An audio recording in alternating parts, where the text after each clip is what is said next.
Bonjour, aujourd'hui nous allons parler de la battue de mesure. C'est quelque chose que nous avons déjà vu cette année, ce n'est pas une nouveauté, c'est juste un rappel pour bien se rappeler les éléments fondamentaux pour bien battre la mesure. À 2 temps, 3 temps et 4 temps, les battues les plus usuelles. Il y en a d'autres, mais elles sont très très rares. Donc, pour commencer, il faut toujours partir d'un point à peu près au niveau du bas du visage. C'est approximatif, hein. Et donc à peu près ici. Ça, c'est le point 0. On commence une mesure ici, on la finit ici. Ensuite, il faut que la main soit bien ronde. Pas le doigt comme ça, pas le poing serré. Non, ronde et aérée, et dans le prolongement de l'avant-bras. Pas le poignet cassé comme ça, tout mou, non. Voilà. Donc, souple, mais dans le prolongement de l'avant-bras. Alors, pour le 2 temps, c'est assez simple, voire même très simple. On démarre au point 0, on descend pour le premier temps, et on remonte pour le deuxième temps. C'est tout. Donc, 1, 2, 1, 2, 1, 2. Ensuite, pour le 3 temps, notamment le 3-4 ou le 9-8, même s'il y a d'autres mesures qu'on apprendra encore plus tard.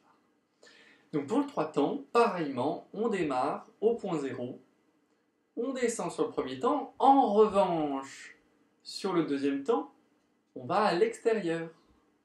Pas à gauche ou à droite, à l'extérieur. D'accord?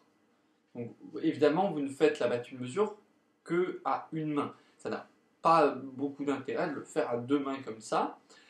Ça, c'est vraiment quand on fait de la direction de chœur ou quand on fait de la direction d'orchestre pour vraiment emmener tous les musiciens avec soi. Mais sinon, quand on fait juste la battue pour soi, une main suffit très bien. Donc la main gauche ou la main droite, au choix. Donc le 3 temps, premier temps en bas, deuxième temps à l'extérieur et troisième temps en haut. On revient au point 0. Donc en gros, on dessine un triangle. Ok? 1, 2, 3. 1, 2, 3. 1, 2, 3.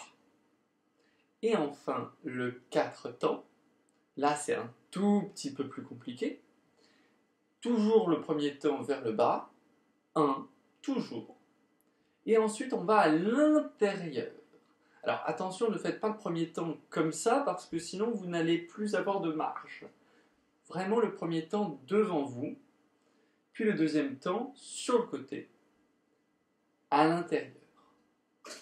Troisième temps à l'extérieur, et enfin on revient au point 0.